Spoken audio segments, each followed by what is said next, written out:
عصينا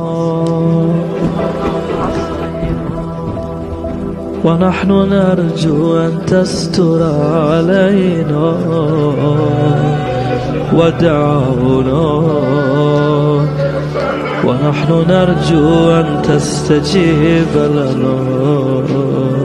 فحقق رجانا مولانا، فقد علمنا ما نستوجب بأعمالنا،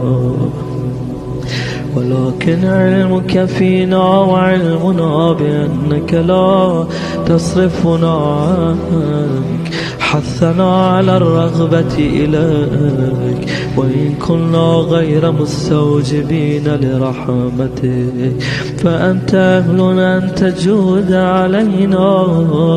وعلى المذنبين بفضل سعتك، فامنن علينا